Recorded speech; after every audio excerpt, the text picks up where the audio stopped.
It's important to invest your money wisely if you want to get rich and be financially stable. It can be hard to decide where to put your hard-earned money, though, because there are so many choices. Basics of financial instruments. Stocks. It's a way to own a piece of a company. You get a piece of a company when you buy stock. This gives you a stake in its assets and income. Stocks have the ability to give you a lot of money, but they also have a lot of risk. ETF. They are financial funds that hold a group of assets, such as stocks, bonds, or commodities.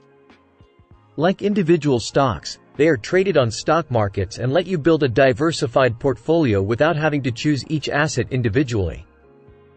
Bonds. These are a type of debt security that businesses, cities, and governments sell to earn money. You are giving money to the bond issuer when you buy one. In return, you will get interest payments and the face value of the bond back when it matures. Risk and return. Stock prices can change a lot depending on how well the company is doing, how the economy is doing, and trends in the industry. They have a higher chance of losing money, but they also have a higher chance of making a lot of money.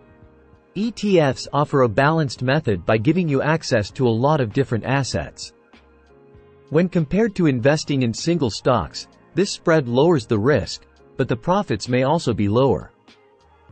Most of the time, bonds are less risky than stocks and ETFs. People usually think of them as safer investments because they give you a steady stream of income through interest payments. But the profits aren't always as high as with stocks. Generation of income. Some stocks pay dividends, which is a regular income stream on top of the chance of capital gains. Stocks that pay dividends can be especially appealing to buyers who want to make money. Depending on the assets they hold, ETFs may also pay income. This makes them a good choice for people who want to make money and spread their risk at the same time. The interest payments on bonds are meant to bring in money over time. Because of this, they are a great choice for cautious buyers who want a steady source of income. Liquidity. Stocks are very liquid, which means that they are easy to buy and sell on stock exchanges during trade hours. This gives buyers the freedom to make quick changes to their portfolios. ETFs are also very liquid because they trade on stock markets like regular stocks. ETF shares are a flexible way to invest because investors can buy and sell them at any time during the market day. Bonds tend to be less liquid than stocks and ETFs. There are alternative markets where some bonds can be bought and sold, but others may be harder to sell before they mature without losing money. Diversification. When you buy individual stocks, you are putting your money into certain businesses. If those companies do well, this can give you big gains, but if they don't, it puts you at greater risk. ETFs hold a range of assets within a single fund, which makes them naturally diversified. This spreads out the danger of one asset's bad performance and helps keep returns stable.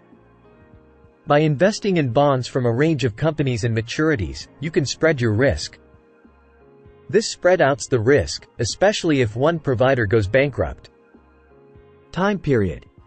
For investors with a longer investment plan who can handle market volatility and wait for possible high returns, stocks are a good choice.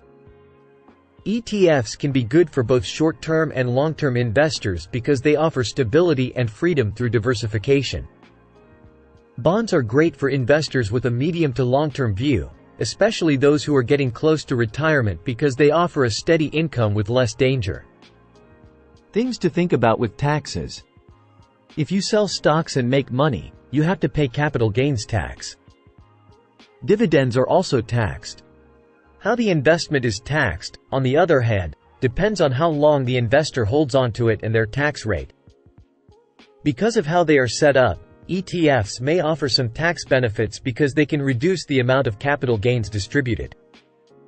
Investors still have to pay taxes on any profits they get, though. Most of the time, interest income from bonds is taxed as income. Some investors may get tax breaks when they buy local bonds because they may not be taxed by the federal government or sometimes by the state government. Your business goals, risk tolerance, and time horizon will help you choose the best financial instrument. Stocks can give you a lot of money back, but they also have a lot of risk and instability. ETFs offer a balanced method by giving you options and spreading your money around.